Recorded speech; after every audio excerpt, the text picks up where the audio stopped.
Modern African says black Americans are not Africans. People out here, what? The black people ain't Africans. The black people out here is not from Africa? They're not from Africa.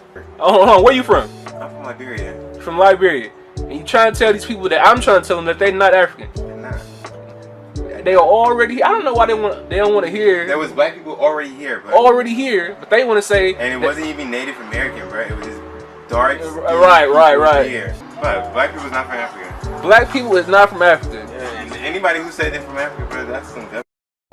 Africans don't even people from here, bro.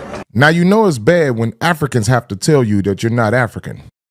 Somebody should have said this about the Roots movie a long time ago. Still got Roots, people thinking that Roots has had something to do with history when the man says a novel. People naming their children Kente Conte and Conte Kente and all kind of thing now. With these people, you take issue with that? You find something wrong with that? It's garbage. It has nothing to do with history. Are you calling It's a novel. Roots, the most popular television show in the history Amos of and this Andy country? was the most popular radio show. And it had nothing to do with black people. It were two white Jews. You know, as told you, the worst part of our enslavement is not the shackle on the hand, it's the shackle on the mind.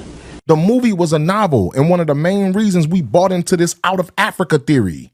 Check out how indigenous Americans brought tobacco to Europe. When you study about American Indians, they should know that the Indians were addicted to nicotine before Columbus landed, and when the early explorers took Indians back to London to exhibit, the Indians insisted on taking along not only their supply of tobacco, but seeds that they could plant so that they could grow more tobacco while they were in England. This is how smoking got started in Europe. So indigenous Americans brought and started tobacco smoking all throughout Europe. This is the reason you can't find Indian on certain genealogical records. So if you were Native American at one point in time in history, you wanted to hide that fact just simply for survival reasons. I'm a parent. I am raising Native American children.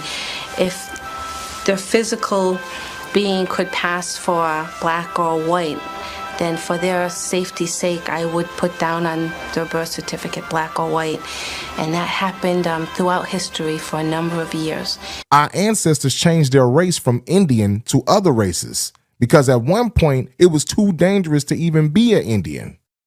Evidence has surfaced and continually grown to indicate that many of these pre-Columbian explorers might have come from Africa. So the first scientist to promote this possibility was Leo Wiener. Born in Russia, Wiener immigrated to the United States in the late 19th century on his way to British Honduras, where he planned to open a vegetarian commune. Well, when that turned out not to be the dream job he expected, he moved back to the United States and he became a professor at Harvard University, as one does. But in his time in Mesoamerica, he started noticing things. There were lots of things that led him to encounter certain discoveries that made him consider that possibly if the origins of American civilization might actually be in Africa. So he observed so many linguistic and botanical and other similarities that between 1920 and 1922, he published an extensive 3-volume piece called Africa and the Discovery of America. Now, unfortunately, this is the 1920s, so as yet, no serious archaeological evidence had been done to, or work had been done to support his botanical theories, because everyone knows over raiding tombs in Egypt and things like that. Nod to Howard Carter. So he didn't have a whole lot of other stuff than the names to support him. However, he knew that other clues must exist. For example, he pointed out that Columbus himself was aware that African mariners had preceded him. In his diary of his second voyage, Columbus tells of how the natives of Hispaniola actually had given him gold-tipped metal spearheads that they said were brought by black-skinned people who had come in large boats from the south and southeast. Coincidence? I think not.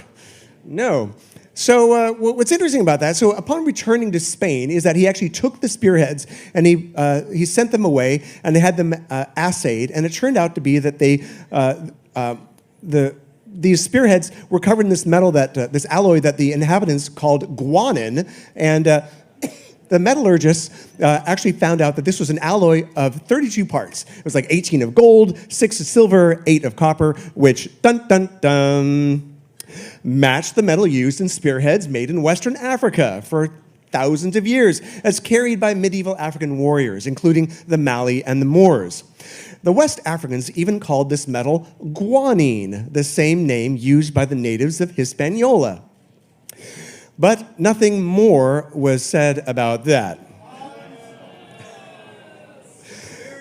Conspiracy. Well, probably because, in the interest of Spain,